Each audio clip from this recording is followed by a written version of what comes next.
Hello, എല്ലാവർക്കും സുഖമാണെന്ന് വിചാരിക്കുന്നു. ഞാനിന്നിവിടെ ഒരു അമൃതം പൊടി വെച്ചിട്ടൊരു കിടിലൻ നൈറ്റാണ് ഉണ്ടാക്കാൻ പോകുന്നത് കേട്ടോ. അമൃതം പൊടിയുടെ കൂടെ തന്നെ ഞാൻ കുറച്ച് സാധനങ്ങളും കൂടെ ആഡ് ചെയ്തിട്ടുണ്ട്. ബദാം, കാഷ്യൂനട്ട്, പിന്നെ കറുത്ത മുന്തിരി, പിന്നെ കുറച്ച് എള്ള്.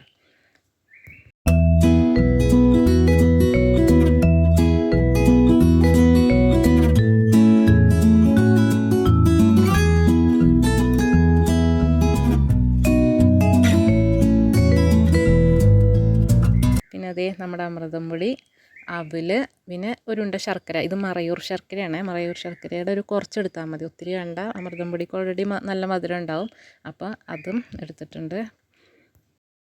എന്നിട്ട് ഇതെല്ലാം ഓരോന്നോരോന്നായിട്ട് ഇങ്ങനെ ചട്ടിയിലിട്ടൊന്ന് വറുത്തെടുക്കുന്നുണ്ട് കേട്ടോ. ഞാൻ വറുത്തെടുക്കുമ്പോൾ അമൃതം പൊടി വറുത്തെടുക്കുമ്പോൾ മാത്രം ഒന്ന് ശ്രദ്ധിച്ചാൽ മതി. അത് കാരണം പിന്നെ ഒത്തിരി ഇങ്ങോട്ട് ഫ്ലെയിം കൂട്ടിയിടരുത്. ലോ ഫ്ലെയിമിലാക്കിയിട്ട് അതിൻ്റെ ആ ഒരു പച്ചമണം മാറുന്ന വരെ ഒന്ന് വറുത്തെടുക്കണം.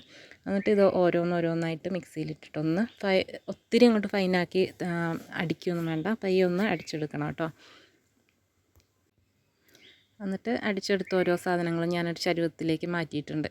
കൂടെ അമൃതം പൊടി ഇട്ടിട്ടുണ്ട്. എന്നിട്ട് ഇതെല്ലാം കൂടെ കൂടിയിട്ട് അതിൻ്റെ കൂടെ ഈ ശർക്കര പാനിയാക്കി വെച്ചായിരുന്നു ഞാൻ. കുറച്ച് മതി, ഒത്തിരി ശർക്കര എടുക്കണ്ട. കുറച്ച് ശർക്കര എടുത്തിട്ട് പാനിയും കൂടെ അതിനകത്തേക്ക് ഒഴിച്ചിട്ട് നന്നായിട്ട് മിക്സ് ചെയ്തെടുത്തു. എന്നിട്ട് കൈ കൊണ്ട് നന്നായിട്ടൊന്ന് കുഴച്ചെടുക്കണം കേട്ടോ. നന്നായിട്ട് കുഴച്ചെടുത്തിട്ട് എന്നിട്ട് നമുക്ക് ഇഷ്ടമുള്ള ഷേപ്പ് ചെയ്തെടുക്കാം കേട്ടോ.